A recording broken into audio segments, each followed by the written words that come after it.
In the midst of a seemingly endless conflict, one small village has become a beacon of hope. An oasis of peace, where Jews and Palestinians choose to live together.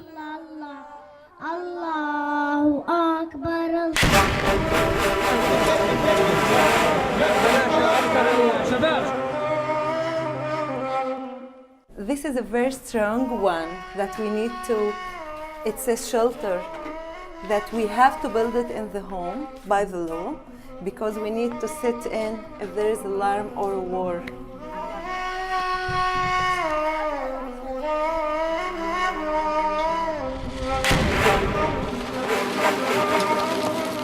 It's hard to explain what you feel. It's not as even as a human being when you live and you see all the people who died.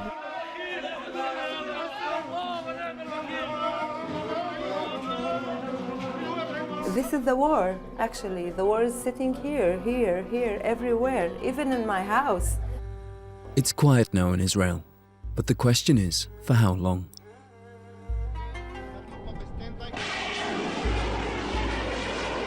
Last summer, the region erupted in violence again. As bombs killed civilians and destroyed homes in the Gaza Strip, the world held its breath. I almost want to hate the Jews for doing this to us, and then you feel bad that you're living in a place so quiet, so peaceful, and where everything around you is not right. Less than an hour's drive from the Gaza Strip, there's a small village giving hope to the region. Neve Shalom, or Wahat al-Salam, Oasis of Peace in Hebrew and Arabic. Home to more than 300 Arab and Jewish Israelis living together in peace. A utopia in the midst of a perpetual conflict. We really live in peace together.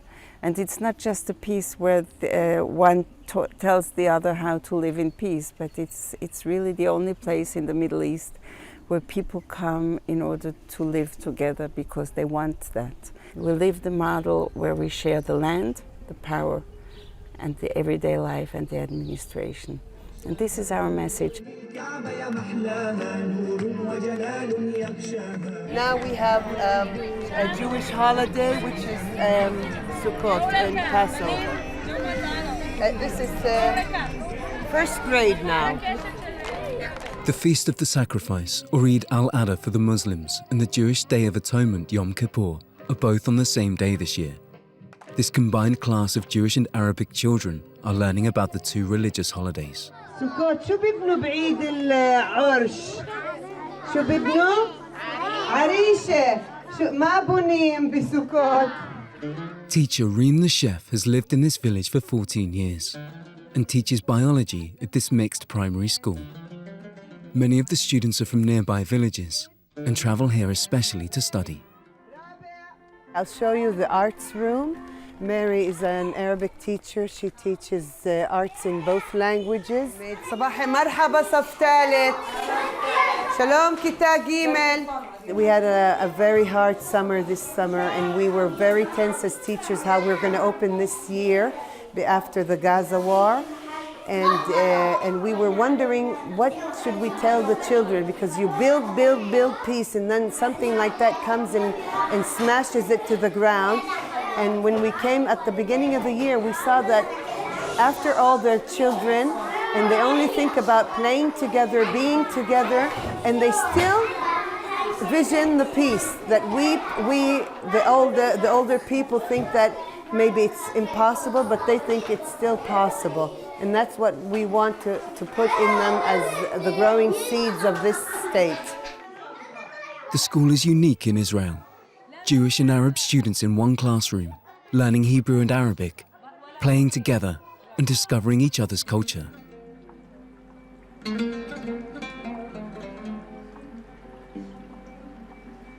Arabic Nadine and Jewish Tali grew up together as classmates and neighbors.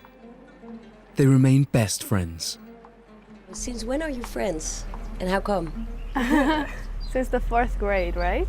Yes. Pretty much since I moved here. Right. Because she lived across the street from me, and think that's how we met. Our parents introduced us to each other, and it was just like ever since then. Yeah, we were neighbors and went to like sleep over at each other's house. And Nadine didn't know Hebrew yet, so we were talking like, I don't know how we talk, because my Arabic was like.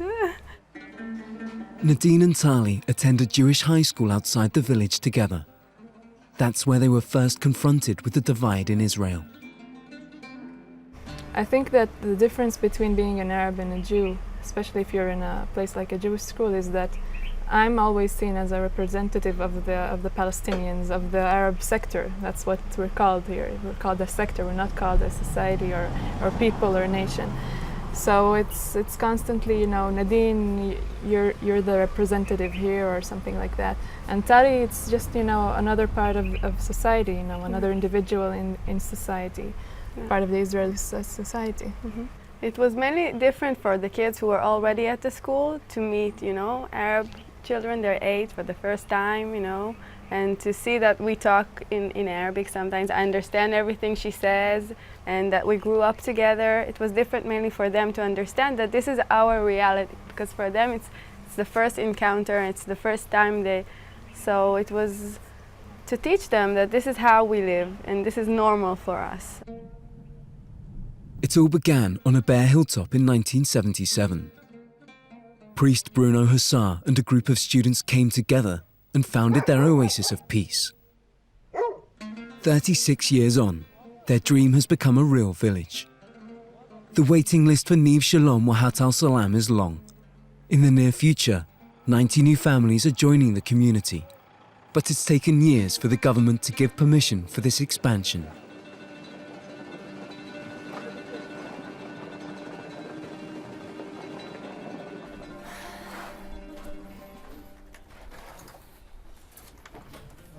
كملوا هذا اللي فوق اللي كان عم بيعملوا أبو أشرف كملوا. Raja and Khalil Danaf are watching as their new home is finally built. قبل 5 سنوات تقريبا كنا مقررين انه نسيب البلد هاي، نسيب اسرائيل، لانه رجاء من الاصل من سوريا، فلسطينيه الاصل من سوريا. الحكومه الاسرائيليه هنا والدوله غلبتنا كثير قبل ما اخذت الهويه رجاء. At the last minute we come here and see this village and we think maybe it's a good place to be in, and for me actually I felt that I can be here with good people who accept me. Raja, Khalil and their family have been trying to become members of the village for 5 years, going through a string of selection processes. خلاص؟ هسه بقوم ان شاء الله. والله. هلا هذه بدك ترجع تعيد عليها لانه انت عملتها قبل. وين الجوار؟ بس الجوار. New residents have to be certain they can be happy in the community. And what do you think for you is going to be the biggest challenge? To be myself, to be a Palestinian woman, to talk about my narrative, about my sorrow, about my history, without feeling guilty, without giving the Jewish or my neighbor to feel guilty, or the people who are listening to me.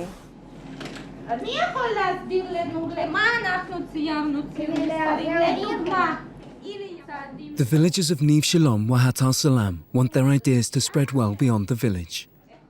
With that in mind, the School for Peace has organised workshops for 35 years, bringing Jews and Palestinians together in dialogue. The issue is to humanize the other side, because there is a lot of process of dehumanization of the other side. We would like then our Palestinian guests to share with us the strategy that is in Palestine to end the occupation. Nava Sonnenschein organises workshops for a new generation of lawyers and politicians, hoping they will be able to bring Israel future peace. She also tries to positively influence project developers. They hear lectures about how their profession is connected to the conflict. And then they have to initiate projects, joint projects or individual projects, in which after they have their inner change, they can influence their environment or the committees in which they sit, or And what do you hope they change? the status quo about land policy in Israel. The land policy is very discriminative, and we want them to work so it will be more equal. So this is the renting house. Yeah. And we will move. We actually here from 4 years, and we will move to the new. For Palestinian refugee Raja, this village is the only place in Israel she could live. But for her, perhaps the most difficult thing was telling her father. Okay. Baba, I'm going to live in a village for Jewish and Palestinian. And he looked at me like, and I said, oh my God, he will.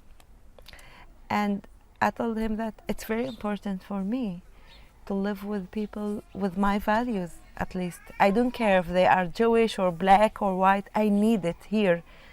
Especially in Israel, I need it. And he said, he looked at me like this and said, I'm proud of you. So is this village a real utopia? Many of the residents don't think so.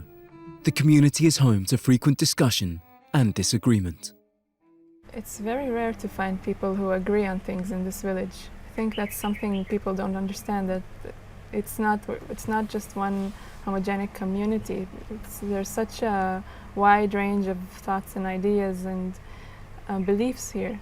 Well, a big issue in Neve Shalom Wahdat Salam is the army. The youth that grow up have to, like the Jewish, have to go to the army. But I think for us, we also got through it. Like we talked about it. Some of us were 8 at the same age. Some of us went to the army. Some didn't go. What about you? I did. I went to the Home Front Command. I tried not to go to the army.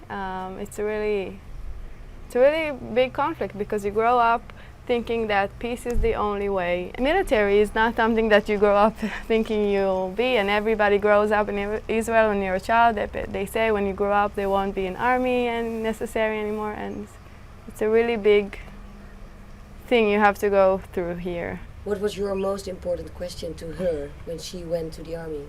I think it's a very big contradiction to go to the army after you've grown up in this village. Both because it's very militaristic, it's violent, it's a violent organization, and it's occupying our people. So that's our our question. How is that possible? How do you live with this contradiction? And there are many different answers to that. And what's your answer? I thought that it was important, if I already am and I have to go, to speak my mind and to say everything that I believe, even though I'm in that organization, and I know that my friends know that I'm the same person, I have the same beliefs, and it doesn't change who I am. What we got from growing up here is not just to close up and live our own utopian lives. It's you realize that you're connected to society through your experience here, and you realize that you need to take it outside, and that maybe, or you hope that it can affect what's going on outside. So it's like a responsibility to try, at least.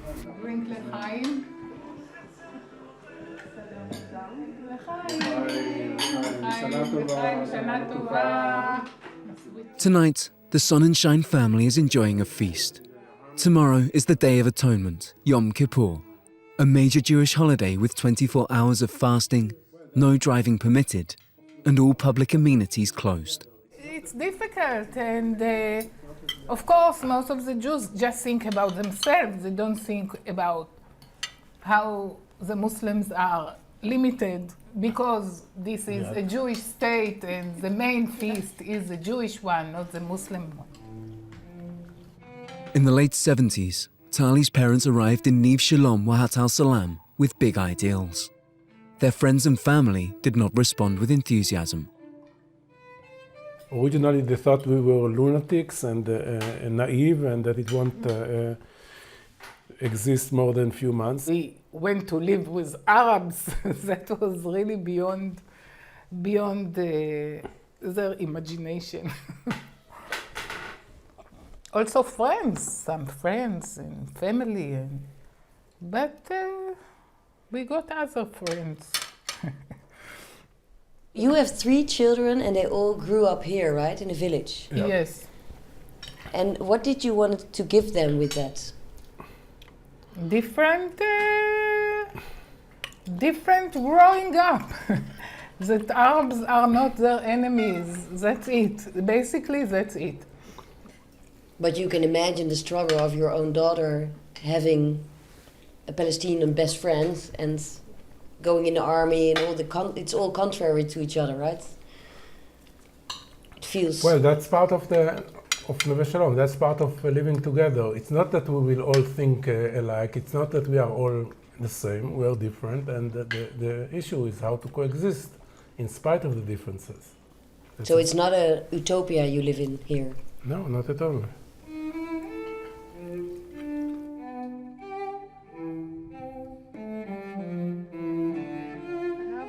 וגם לגבי נווה שלום עצמה, השאלה אם נווה שלום צריכה לדאוג רק לקהילה ולרווחה של הקהילה, או שהיא צריכה להיות מעורבת, לפעול, ליזום ולנסות לשנות, אפילו אם יודעים מראש שאין לזה הרבה סיכויים, לשנות את המצב. אולי יש מישהו שרוצה להגיד משהו. אני הקשבתי באמת כל מילה.